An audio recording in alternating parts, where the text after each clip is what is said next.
Hey legends, we're back. And today we are going to move through a topic that is talked about a lot in different spaces in a few different ways, and I'm going to be talking about it in a different way through the lens of numerology. So before we begin, I'm just going to invite everybody to close down their eyes and take a deep breath with me, inhaling through the nose and exhaling through the mouth.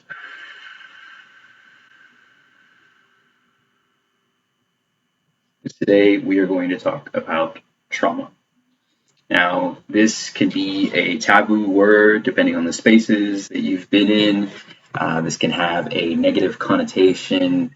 And I really just want to invite you to open your mind as we move through this video because trauma, karmic debt, ancestral trauma, generational curses, epigenetic adaptation, all of these things are naturally occurring. And all of these things actually provide an opportunity for us to explore deeper layers of ourselves as well as more expanded levels of our own transformation.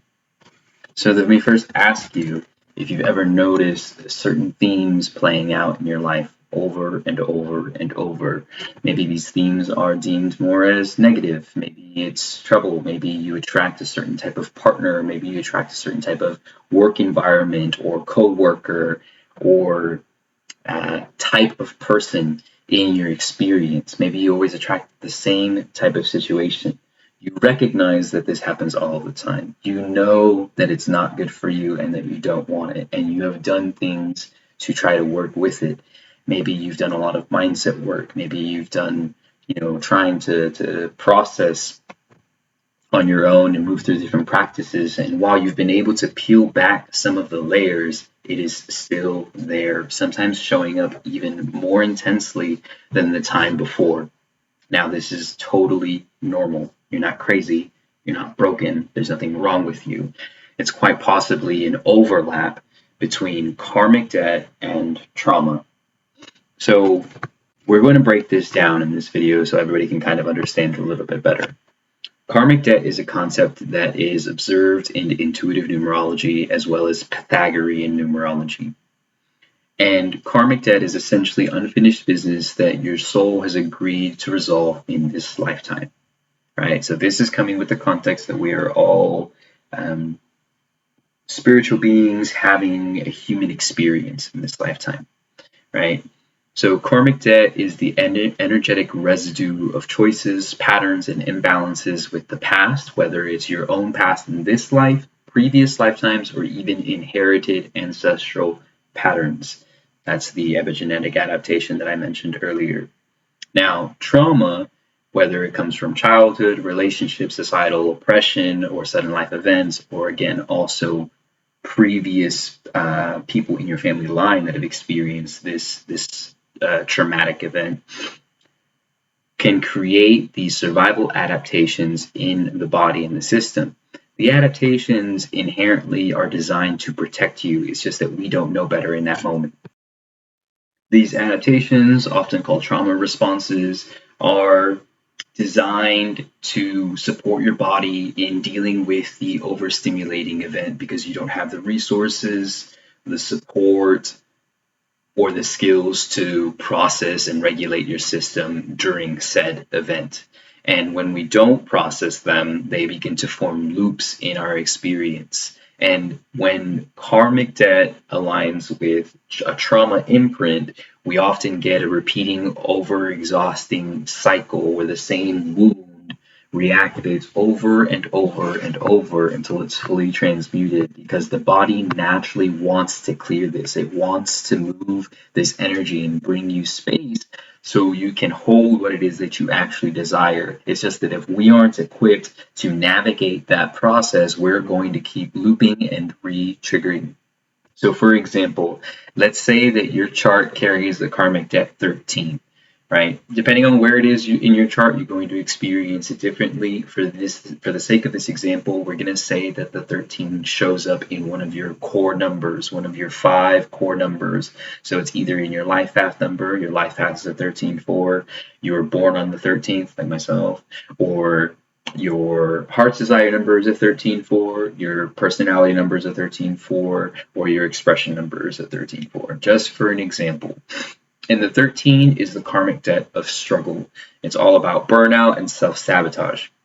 Now, let's say, for example, somebody has this 13 karmic debt, and maybe early on in childhood, the family didn't have a lot of money, and they had to live on the street, and things were difficult. There was a lot of struggle for that family and for that person. Then they move through the years repeating that same cycle, having to work hard for things, having to earn things, that when they grow older, they feel like that is the absolute norm, that they can't have any, that good things don't come easy in life, that nothing can be received unless it has been earned or worked for. That if I didn't earn it, then I don't deserve it. Right? This is a pattern that plays out in a lot of experiences and can manifest as even seeking out struggle, because without it, the person does not feel like things are normal. So it's important to recognize this, and also to recognize that the karmic debt and trauma are feeding each other like a closed loop. And then before you know it, years and years have gone by, stuck in the same cycle, burning out for decades. So some clues that you might be living inside a karmic trauma loop. First and foremost, look at your numerology chart. That is my first recommendation, because that's going to tell you right away if you have it and where it is. Then secondly, now a few things that show you might be inside a karmic trauma loop. You might feel stuck no matter how much personal development work or healing work you do. You might notice specific patterns repeating across different areas of your life. It's possible that even the triggers or responses that you have to certain situations are even more intense than the situation itself. And you could experience physical symptoms of dysregulation from the nervous system that align with emotional issues like fatigue, chronic tension, or even complications with your digestive system. So the good news is that karmic debt is not a punishment. It's an invitation for us to step into another level of mastery. And trauma itself is an intelligent and protective response that can be unwound with presence and care. So what can we do to start kind of working with the unresolved trauma or energy that is in the body by yourself, right? This is what you can do, what I would recommend that you can do by yourself. In terms of actual clearing and getting deep into the root, I definitely recommend seeking out a professional or somebody who is versed in techniques that are going to help you process unresolved trauma. So first thing that you can do for yourself is somatic awareness, creating more awareness in the body regularly and more often to recognize what is present. Do you feel pain? Is there some other sensation that is present that is unfamiliar?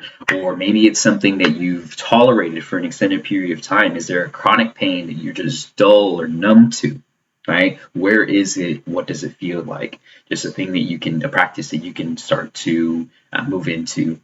Then there's also mapping or recognizing the patterns, observing the patterns. This is going to be where you can journal in the beginning of the day or at the end of the night before you go to bed. Really just looking at your experience of the day and how you interacted with different energies. Is there similarities when it comes to those blocks? Were you triggered? Was there some type of activation or overly stimulating event that happened? What can you notice in terms of similarities between that and other experiences that you have been having?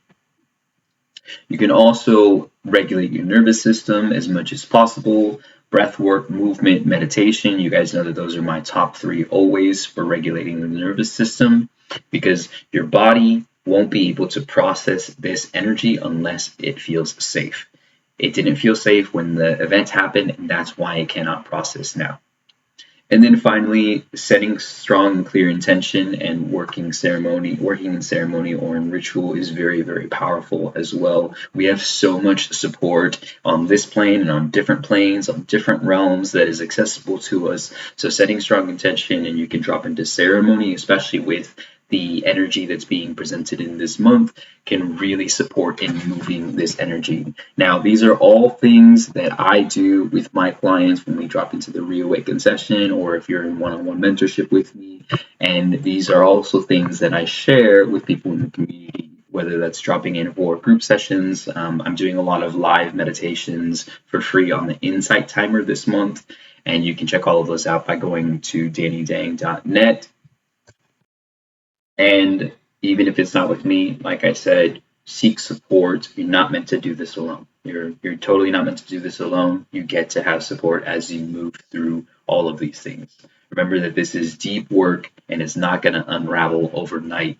I promise you, though, that when you start to see the connection between your karmic debts and your trauma, everything kind of starts to make sense, right? The looping is going to end, the stories are going to change and dissolve, and you get to reclaim the energy that was keeping you bound to the past.